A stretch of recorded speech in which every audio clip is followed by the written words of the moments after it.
Well, good morning, everybody. Happy Saturday. Hailey, happy Saturday. Happy Saturday, Dan. Let's start our show by talking about the contest that we're going to really talk about at the end of the show. Yes, this is something that started back in September. We did the first round of this contest. Mm-hmm. Now we're in the second phase, the grand prize phase. Right. This is the big part. And it's where you're going to help someone else win a huge home improvement package, but you could also win it for yourself. Right. A big package. It's $1,000 prize package. Somebody's going to win that, like Hailey mentioned. But as she mentioned, because we don't always do things for others, right? We always want to do things for others with that as our only concern, and our only reward is knowing that we helped somebody else. But we're human. But we are human, and I know that. And so I wanted to make sure that everybody who's voting has a chance to win that same $1,000 prize package. And we will explain all of that coming up at the end of the show. There's a number of ways to enter, a number of ways to increase your chances, blah, blah, blah. Really cool stuff. You're going to want to stay tuned for that. We'll also be in the studio with Andy Yates from Andy Yates Design, and he's one of my favorite interviews. You know, every time Andy's here, it's always, well, it can be a marathon because he's got so much information. He has a lot of information. He's a teacher as well, so he's built for this. He wants to share the knowledge. And once he starts, it's sometimes hard to rein him back in, but that's fine because he's got such great info. Yes. This time, we're going to be talking about bathroom renovations, and specifically, he's going to look at it from a designer's point of view and let us know all the different things that we should do, the order in which we should do them. All the considerations. To make sure we get excellent results when we do that. It's a big expense when you do a bathroom remodel. Right. And you don't want to do it over. No, you don't want to do it over. You don't want to do it wrong. So you're going to want to tune into that. We'll talk about everything from timelines to materials. To the toilet. To the toilet. We'll spend a fair amount of time camping on the toilet. Figuratively. All right, now let's talk about tape measures. And I know that doesn't sound terribly exciting. I mean, they're a pretty critical tool, though. Even if you're not a DIYer, you've probably got a tape measure in your junk drawer at least. Yeah, and hopefully you know how to use it. We ran a great segment pre-Hailey, I don't know, a couple of years ago where we talked about all the different tricks that a tape measure will do. You know, all the different, we know it will measure. Do you have to train it to do No. It just does these things automatically. But we've got to train ourselves to know that all of this information is within one. One of my favorite little tips, and then we're going to get to what I want to talk about, but one of my favorite tips is on each tape measure, at least most of them. I guess I've not seen all. Yes. But most tape measures on the case itself, somewhere on the back, somewhere on the bottom, there's a number stamped, like inches, 3 inches, 2.5 inches.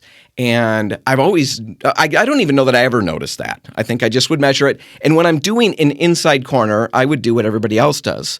Well, most people. I would put one end into one end of the corner, and then I'd kind of loop the tape measure around to try to cram and get it as close as possible. Yeah, into that corner. And at that point, you're just kind of guessing. And you guess at what it is. Well, that whole stamp, that number stamped on the case of the tape measure is so that you can put the tape measure into the corner tight, snug into the corner, the case into the corner.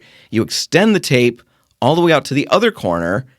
You read the tape up to the point where it enters the tape measure, right on the front there, and then you add whatever the number is. Whatever that number. So if you read 27 inches right to the point where it enters the tape measure, you just add 3 inches if that's the number stamped on the case, and you know that it's 30 inches into the corner. Pretty smart.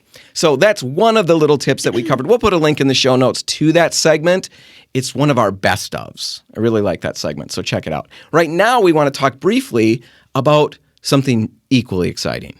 The maintenance. The maintenance of a tape measure. I mean, good grief.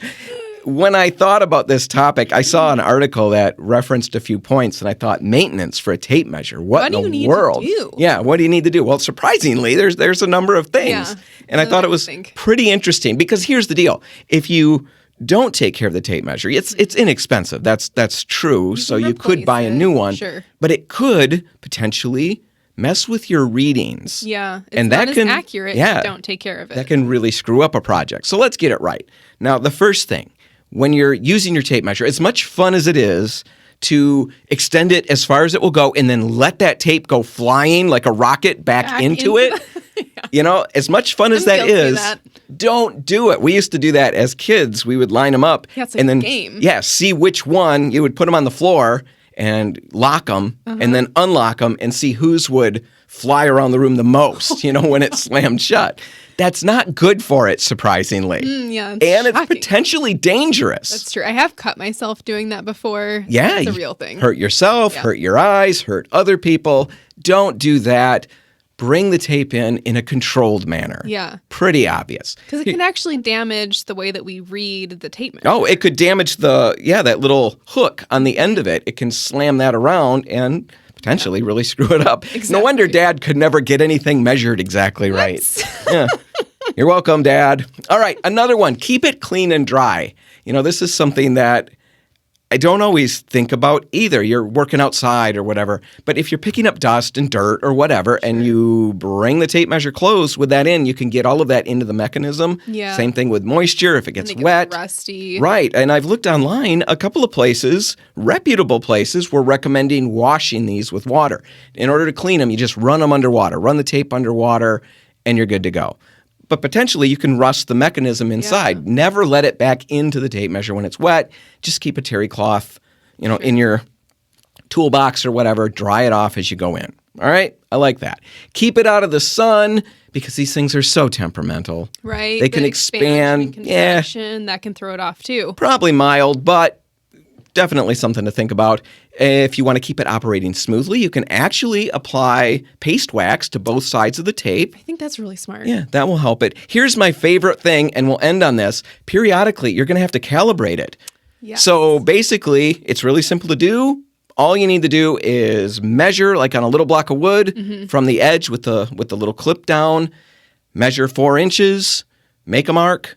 Then you go and you move it so that you can align the 1-inch mark on the edge of your board. Right. And then make sure that your mark shows up on the 3-inch mark at that point.